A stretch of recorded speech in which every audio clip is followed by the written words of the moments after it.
ఇప్పటి వరకు ఎవరైనా మన ఛానల్ని సబ్స్క్రైబ్ చేసుకోకపోతే ఇప్పుడే సబ్స్క్రైబ్ చేసుకోండి. పక్కనున్న బెల్ ఐకాన్ క్లిక్ చేసి ఆల్లో పెట్టుకోండి. నేను పెట్టే లేటెస్ట్ వీడియోస్ అన్ని మిస్ అవ్వకుండా చూడొచ్చు. అప్పుడు సమయం రాత్రి 12 గంటలు. మొత్తం అంతా కూడా చీకటిగా ఉంది. కొంతమంది అక్కడ ఉన్న రోడ్డు మీద నడుస్తూ ఉన్నారు, ఏవేవో మాట్లాడుకుంటూ ఉన్నారు. సడన్ గా వాళ్ళకి కొంచెం దూరంలోంచి ఒక లైట్ కొన్ని వింతైన కాంతుల్ని వెదజల్లుతూ వాళ్ళకి కొంచెం దూరంగా వెళుతూ కనబడింది. అండ్ ఆ ట్రైన్ అనేది ముందుకు వెళుతున్నప్పటికీ కూడా దాని యొక్క కాంతుల యొక్క బ్రైట్నెస్ మాత్రం ఇంకా పెరుగుతూ ఉంది. అయితే సడన్ గా చెట్ల మధ్యలోకి వెళ్ళేసరికి అది పూర్తిగా కనిపించకుండా మాయమైపోయింది. ఇది ఒక మిస్టీరియస్ ట్రైన్ కథ. ఈ కథను చెప్పింది ఒకరో ఇద్దరో అయితే ఎక్కువ మంది నమ్మేవారు కాదేమో, కానీ ఈ కథను చెప్పింది కొన్ని వందల వేల మంది. అండ్ చాలా మంది దీనికి సంబంధించిన ట్రాక్స్ ని కూడా చూసామని చెబుతూ ఉంటారు.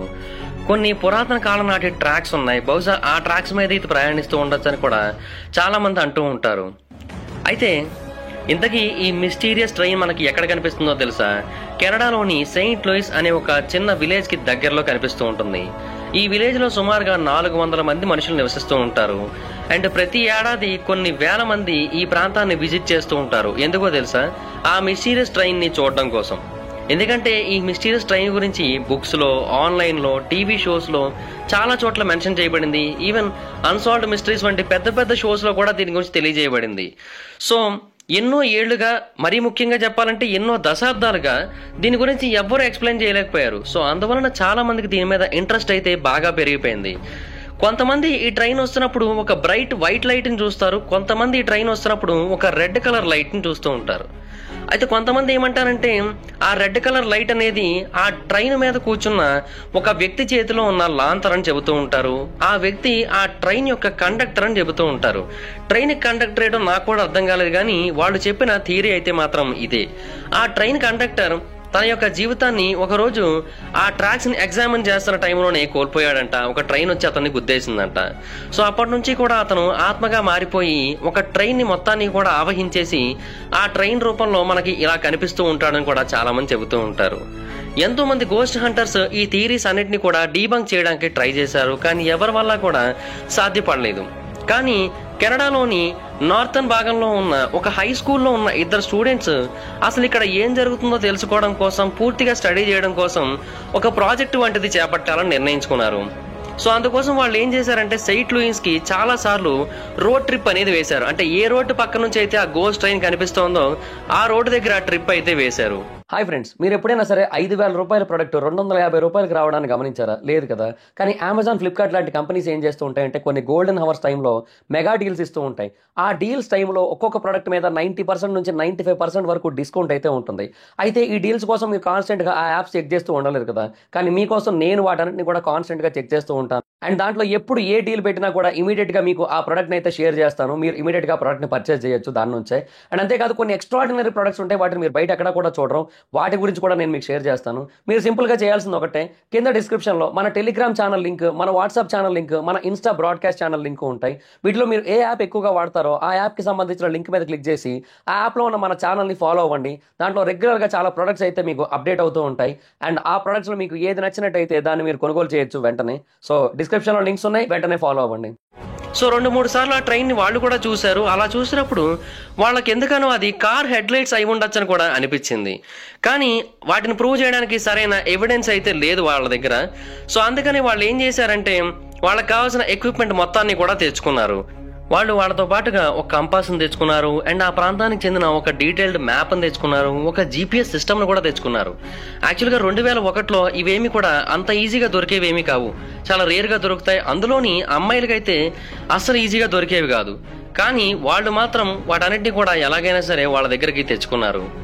అయితే వాళ్ళు ఆ ప్రాంతానికి చేరుకున్న తర్వాత ఆ గోస్ట్ లైట్ ఎక్కడి నుంచి వస్తుందో తెలుసుకోవడానికి చాలా కష్టపడ్డారు. సో ముందుగా వాళ్ళు ఏం చేశారంటే ఆ మ్యాప్ మీద ఒక స్ట్రైట్ లైన్ గీశారు. అంటే ఆ లైట్ ఎలాగొస్తుందో వాళ్ళకి మొత్తం అర్థమైంది కాబట్టి వాళ్ళు అక్కడ ఆ లైన్ అయితే గీసుకున్నారు. అయితే ఆ తర్వాత ఆ 2 అమ్మాయిల్లో ఒక అమ్మాయి యొక్క ఫాదర్ వాళ్ళకి హెల్ప్ చేయడానికి ఒప్పుకున్నాడు. సో అతను ఏం చేశాడంటే తన కారుని ఆ గీతలు వాళ్ళు గీసిన చోట వేరు లొకేషన్స్లో పార్క్ చేయడం మొదలుపెట్టాడు. అండ్ అంతేకాకుండా మెల్లిమెల్లిగా తన కారు యొక్క హెడ్ లైట్స్ ని ఫ్లాష్ చేయడం మొదలుపెట్టాడు. అండ్ కొన్ని చోట్ల ఆ లైట్స్ పైకి వచ్చేలా చేయడం మొదలుపెట్టాడు, కొన్ని చోట్ల కిందకు వచ్చేలా చేయడం మొదలుపెట్టాడు. అయితే ఫైనల్గా వాళ్ళు ఒక పెద్ద కొండ వంటి ప్రాంతానికి చేరుకున్న టైంకి 20 నిమిషాల పాటు అతను కంటిన్యూస్గా లైట్స్ని ఆన్ చేస్తూ మరియు ఆఫ్ చేస్తూ ఉంచడం మొదలుపెట్టాడు. అండ్ లైట్స్ని దించుతూ పెంచుతూ ఉంచడం కూడా మొదలుపెట్టాడు. సో ఆ టైంలో అతనికి ఒక పెద్ద పొద వంటి ప్రాంతం కనిపించింది. ఆ పొద వంటి ప్రాంతంలోకి తన యొక్క కార్ లైట్లని పంపించిన తర్వాత ఆ లైట్లు ఆ పొదల కారణంగా డిఫ్రాక్ట్ అయ్యి వేరు వేరు ప్రాంతాల వైపు డిస్ట్రిబ్యూట్ అయ్యింది ఆ లైటింగ్ అంతా కూడా. ఆ తర్వాత ఆ లైట్లలో ఒక లైటే రెడ్ కలర్ లైట్గా మారడం మొదలుపెట్టింది. రీజన్ ఏంటంటే, ఎందుకంటే అక్కడ ఎప్పటిదో 20-30 సంవత్సరాల క్రితం నాటి ఒక పాత కారు ఉంది. దాని మీద రెడ్ కలర్ కవర్ వంటిది ఒకటి ఉంది. ఆ రెడ్ కలర్ కవర్ మీద ఈ లైట్ అనేది పడి అది రెడ్ కలర్ లైట్గా బయటికి రిఫ్లెక్ట్ అయ్యి కనిపిస్తూ ఉంది. అండ్ ఆ కారు ఎప్పుడైతే ఆ పొదల పక్క నుంచి టర్నింగ్ తీసుకొని వెళ్ళిపోయిందో ఆ లైట్లన్నీ కూడా ఒక్కసారిగా మాయమైపోయాయి. సో అప్పుడు ఆ పిల్లలు ఏమని తేల్చారంటే, అది నిజంగా దెయ్యం ట్రైన్ ఏమీ కాదు, అది కార్ లైట్ యొక్క రిఫ్లెక్షన్ అండ్ అక్కడ ఆగిపోయి ఉన్న ఒక పాతకాలం నాటి కారు కారణంగా ఇలా జరుగుతోందని తేల్చారు. అండ్ వాళ్ళ యొక్క రీసెర్చ్కి గాను వాళ్ళకి వాళ్ళ యొక్క సైన్స్ ఫెయిర్ ప్రాజెక్ట్లో గోల్డ్ మెడల్స్ కూడా వచ్చాయి. అండ్ ఇలాంటి సంఘటనలు ఇంకా చాలా జరిగాయి. ఈ సంఘటన జరిగిన 10 సంవత్సరాల తర్వాత టెక్సాస్లోని ఆన్సన్ అనే ఒక ప్రాంతంలో కొన్ని మిస్టీరియస్ లైట్స్ అనేవి హైవే మీద కనిపించడం మొదలుపెట్టాయి. సో అందుకనే చాలా మంది దీన్ని ఆన్సన్ లైట్ అని కూడా పిలుస్తూ ఉంటారు. అండ్ ఆ లైట్స్ అనేవి మనకి ఎలా కనిపిస్తూ ఉంటాయంటే, ఎవరో ఒక మహిళ చేతిలో ఒక లాంతర్ పట్టుకొని తన కొడుకు కోసం వెతుకుతున్నట్టుగా కనిపిస్తూ ఉంటుంది. చాలా మంది చెప్పేది ఏంటంటే, ఒకప్పుడు అదే ప్రాంతంలో ఒక పెద్ద మంచు తుఫాన్ వచ్చిందని, ఆ మంచు తుఫాన్లో ఆమె యొక్క కొడుకు ఆమె దగ్గర నుంచి తప్పిపోయాడని, ఆ తర్వాత ఎప్పటికీ కూడా అతను దొరకలేదని, సో అందుకోసమని ఆ అబ్బాయి కోసం చనిపోయాక కూడా ఈవిడ వెతుకుతూనే ఉందని కూడా చాలా మంది నమ్మడం మొదలు పెట్టారు. కానీ కొంతమంది స్టూడెంట్స్ మాత్రం ఈ కథని అసలు నమ్మలేదు. సో అందుకని వాళ్ళు ఏం చేశారంటే, ఈ కథలో ఉన్న అసలు నిజమేంటో తెలుసుకోవడానికి ట్రై చేశారు.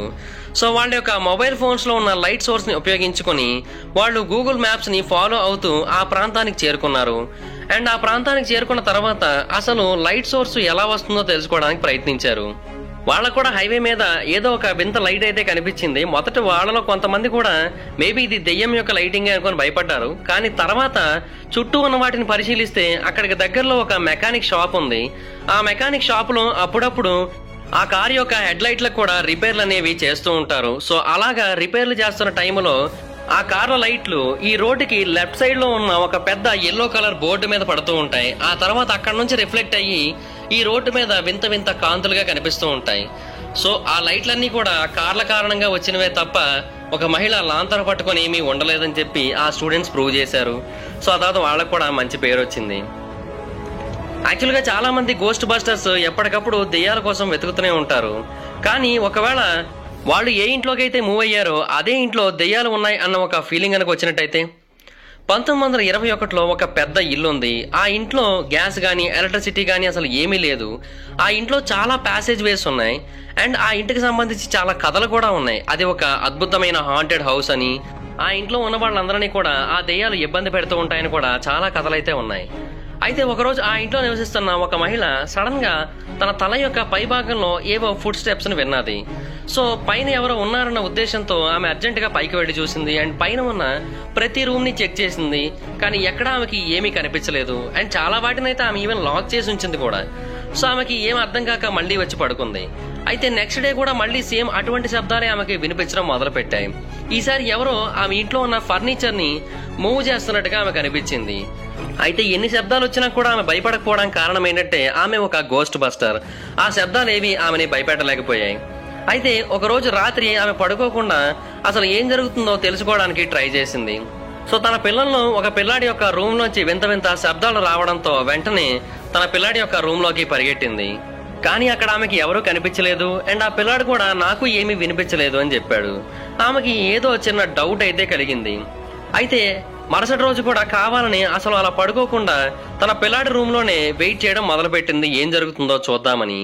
ఆ రోజు రాత్రి కిటికీలలోంచి ఇద్దరు మనుషుల యొక్క ఆత్మలని వస్తున్నట్టుగా చాలా క్లియర్ గా కనిపించాయి. ఒక మగవాడి యొక్క ఆత్మ, ఒక అమ్మాయి యొక్క ఆత్మ, రెండు కూడా చాలా క్లియర్ గా కనిపించాయి ఆమెకి. సో ఆమె మొదట కొంచెం కంగారు పడిన తర్వాత ధైర్యం తెచ్చుకొని తన బ్రదర్ ఇన్ లా యొక్క హెల్ప్ అడిగింది. సో అతను కూడా ఒక గోస్ట్ బస్టరే. అతను కూడా ఈ ఇంటికి వచ్చి మొత్తం రీసెర్చ్ అనేది చేశాడు. సో అప్పుడు అతను ఏం తేల్చాడంటే, మీ ఇంట్లో కార్బన్ మోనాక్సైడ్ లీక్ అవుతోంది. ఇది కలర్లెస్, ఓడర్లెస్, టేస్ట్లెస్ గ్యాస్. సో దీని కారణంగా మనకు కొన్నిసార్లు వింత వింత విజన్స్ అనేవి కనబడుతూ ఉంటాయి, వింత వింత హాలుసినేషన్స్ అనేవి ఏర్పడుతూ ఉంటాయి. సో ఒకసారి మీ ఇంట్లో గ్యాస్ లీకేజ్ అనేది జరుగుతుందేమో చెక్ చేయి అని అడగగా ఆ ఇంట్లో ఉన్న ఫర్నెన్స్ యొక్క గ్యాస్ యొక్క అవుట్లెట్ అనేది బయటకు వెళ్లకుండా ఇంట్లో లోపలికి ఉంది. అంటే ఆ చిమ్నీ లోపలికి రిలీజ్ చేస్తుంది గ్యాస్ని. సో దీని కారణంగానే ఆ ఇంట్లో వాళ్ళకి హెడేక్స్, హాలుసినేషన్స్, డిజీనెస్లు ఇలాంటి వింత వింత సిచ్యువేషన్స్ అనేవి ఎదురవ్వడం స్టార్ట్ అయ్యాయి. సో ఫైనల్గా ఆ ఇంట్లో దెయ్యం లేదు, కేవలం గ్యాస్ కారణంగానే అలాంటి ఫార్మేషన్స్ ఏర్పడి అవే వాళ్ళకి అలా కనిపించాయని తేల్చాడు అతను. దెయ్యానికి కూడా ఫింగర్ ప్రింట్స్ ఉంటాయని ఎవరైనా చెబితే మీరు నమ్ముతారా? కానీ ఈ నగరంలో చాలా మంది మాత్రం నమ్ముతూ ఉంటారు. ఆ నగరం పేరు శాన్ ఆంటోనియో. ఈ శాన్ ఆంటోనియోలో ఒక కథ ఉంది. ఆ కథ ప్రకారం 1938లో ఒక స్కూల్ బస్సు ఒక మంచు తుఫానులో ప్రయాణిస్తున్న టైంలో ట్రైన్ ట్రాక్స్ దగ్గరకు వచ్చేసరికి ఆ బస్సు అక్కడ స్టక్ అయిపోయింది. సో ట్రైన్ క్రూ ఆ బస్సును చూసి ట్రైన్ ఆపడానికి చాలా కష్టపడ్డారు, కానీ ఎంత ట్రై చేసినా వాళ్ళ వల్ల కాలేదు. అండ్ ఆ ట్రైన్ ఆ బస్సును గుద్దేసింది. ఆ బస్సులో ఉన్న ఒక్క స్టూడెంట్ కూడా బ్రతకలేదు, అందరూ చనిపోయారు. అయితే అప్పటి నుంచి ఆ స్టూడెంట్స్ ఆత్మలుగా మారిపోయి ఎవరికైనా సరే సేమ్ అక్కడ అలాంటి సిచ్యువేషన్ కనుక ఎదురవుతున్నట్టయితే వాళ్ళందరినీ కూడా అక్కడ నుంచి కాపాడుతూ ఉంటారు. అంటే ఒకవేళ ఎవరిదైనా కారు కానీ, బస్సు కానీ, లేదంటే వేరే వెహికల్ కానీ ఆ ట్రాక్స్ మీద ఆగిపోయినట్టయితే వాళ్ళ యొక్క కార్లని వీళ్ళు వెనక నుంచి ముందు నుంచి పుష్ చేస్తారంట. అందుకని వాటిని గోస్ట్ ట్రాక్స్ అని కూడా పిలుస్తూ ఉంటారు ఆ ప్రాంతంలో. అండ్ ఈవెన్ కొంతమంది ఏం చేస్తారో తెలుసా, వాళ్ళ కారు అద్దాల మీద బేబీ పౌడర్ని జల్లి కావాలని కార్లను తీసుకొని వెళ్ళి అక్కడ ఆపేస్తూ ఉంటారు, న్యూట్రల్లో పెడుతూ ఉంటారు. సో ఆ దెయ్యాలు అక్కడికి రాగానే అవి కార్లని పుష్ చేస్తూ ఉంటాయి. సో చాలా చోట్ల ఈవెన్ ఫింగర్ ప్రింట్స్ కూడా కనబడ్డాయి. మొదట్లో అందరూ నిజంగానే ఆ పిల్లలు దెయ్యాలుగా మారిపోయి అక్కడ ఉన్న వాళ్ళందరినీ కాపాడుతున్న టైంలో వాళ్ళ ఫింగర్ ప్రింట్స్ అలా పడ్డాయేమో అని అనుకుంటూ ఉన్నారు. కానీ తర్వాత తెలిసిన విషయం ఏంటంటే ఆ కార్ల మీద ఉన్నది వాళ్ళ యొక్క ఓన్ ఫింగర్ ప్రింట్సే. అంటే ఆ కారు ఓనర్ ఎవరైతే ఉంటారో వాళ్ళ యొక్క ఫింగర్ ప్రింట్సే ఉన్నాయి ఆ కార్ల మీద. యాక్చువల్గా ఏమయ్యేదంటే పిల్లలు ఎవరు కాపాడడానికి రాలేదన్నమాట దెయ్యాల రూపంలో. సో ట్రైన్ వచ్చి కారుని గుద్దేసినట్టయితే కారు తుక్కు అయిపోతుంది, మొత్తం డబ్బులన్నీ వేస్ట్ అయిపోతాయనే ఉద్దేశంతో ట్రైన్ వచ్చే టైంకి ఈ ఓనర్లే కార్లని దూరంగా తోసేస్తున్నారంట. సో అప్పుడు వాళ్ళ యొక్క వేలి ముద్రలు అక్కడ పడుతూ ఉన్నాయి, కానీ వాటిని ఫోటోలు తీసి అవి దెయ్యాల యొక్క ఫింగర్ ప్రింట్స్ అని చెప్పి అందరికీ కూడా షేర్ చేస్తూ ఉన్నారు. సో అలాగే అది కూడా ఫేక్ అని తేలింది. కానీ బస్సు యాక్సిడెంట్ నిజంగా ఆ నగరంలో జరగలేదు, కానీ ఉతాహ్లో జరిగింది. సేమ్ ఇలాగే ఒక బస్సు ట్రైన్ ట్రాక్స్ దాటుతున్న టైంలో మధ్యలో ఆగిపోయి ట్రైన్ వచ్చి అందరినీ గుద్దేయడంతో అక్కడ ఉన్న వాళ్ళందరూ కూడా చనిపోయారు. బట్ వాళ్ళు ఎవరో కూడా ఆత్మలుగా మారలేదు. ఓకే గైస్, చూశారు కదా, ఇవి ఛేదింపబడిన 4 దెయ్యాల మిస్టరీలు. వీటిలో మీకు ఏది బాగా నచ్చిందో కింద కామెంట్ చేయండి. వీడియో మీకు నచ్చినట్లయితే లైక్ చేయండి, వీడియోని షేర్ చేయండి, మా ఛానల్ని సబ్స్క్రైబ్ చేసుకోండి, పక్కనే ఉన్న బెల్ ఐకాన్ క్లిక్ చేయండి. వీడియోని షేర్ చేయడం మాత్రం మర్చిపోతుంది, ఎందుకంటే షేర్ చేస్తేనే వీడియో గురించి, మా ఛానల్ గురించి అందరికీ తెలుస్తుంది. ఒకవేళ మీరు నన్ను డైరెక్ట్గా ఫాలో అవ్వాలనుకుంటే నా ఇన్స్టాగ్రామ్ ఐడి యొక్క లింక్ కింద డిస్క్రిప్షన్లో ఉంటుంది, దాని మీద క్లిక్ చేసి మీరు నన్ను ఫాలో అవ్వచ్చు. Thank you guys, bye bye. Hi friends, మీరు ఎప్పుడైనా సరే 5,000 రూపాయల ప్రొడక్ట్ 250 రూపాయలకు రావడానికి గమనించారా? లేదు కదా. కానీ అమెజాన్, ఫ్లిప్కార్ట్ లాంటి కంపెనీస్ ఏం చేస్తూ ఉంటాయంటే కొన్ని గోల్డెన్ హవర్స్ టైంలో మెగా డీల్స్ ఇస్తూ ఉంటాయి. ఆ డీల్స్ టైంలో ఒక్కొక్క ప్రొడక్ట్ మీద 90% నుంచి 95% వరకు డిస్కౌంట్ అయితే ఉంటుంది. అయితే ఈ డీల్స్ కోసం మీరు కాన్స్టెంట్గా ఆ యాప్స్ చెక్ చేస్తూ ఉండలేరు కదా. కానీ మీకోసం నేను వాటన్నిటిని కూడా కాన్స్టెంట్గా చెక్ చేస్తూ ఉంటాను. అండ్ దాంట్లో ఎప్పుడు ఏ డీల్ పెట్టినా కూడా ఇమీడియట్గా మీకు ఆ ప్రొడక్ట్ని అయితే షేర్ చేస్తాను. మీరు ఇమీడియట్గా ప్రొడక్ట్ని పర్చేస్ చేయొచ్చు దాని నుంచే. అండ్ అంతేకాదు కొన్ని ఎక్స్ట్రాడినరీ ప్రొడక్ట్స్ ఉంటాయి, వాటిని మీరు బయట ఎక్కడ కూడా చూడరు. వాటి గురించి కూడా నేను మీకు షేర్ చేస్తాను. మీరు సింపుల్గా చేయాల్సింది ఒకటే, కింద డిస్క్రిప్షన్లో మన టెలిగ్రామ్ ఛానల్ లింక్, మన వాట్సాప్ ఛానల్ లింక్, మన ఇన్స్టా బ్రాడ్కాస్ట్ ఛానల్ లింక్ ఉంటాయి. వీటిలో మీరు ఏ యాప్ ఎక్కువగా వాడతారో ఆ యాప్కి సంబంధించిన లింక్ మీద క్లిక్ చేసి ఆ యాప్లో ఉన్న మన ఛానల్ని ఫాలో అవ్వండి. దాంట్లో రెగ్యులర్గా చాలా ప్రొడక్ట్స్ అయితే మీకు అప్డేట్ అవుతూ ఉంటాయి. అండ్ ఆ ప్రొడక్ట్స్లో మీకు ఏది నచ్చినట్టయితే దాన్ని మీరు కొనుగోలు చేయొచ్చు వెంటనే. సో డిస్క్రిప్షన్లో లింక్స్ ఉన్నాయి, వెంటనే ఫాలో అవ్వండి.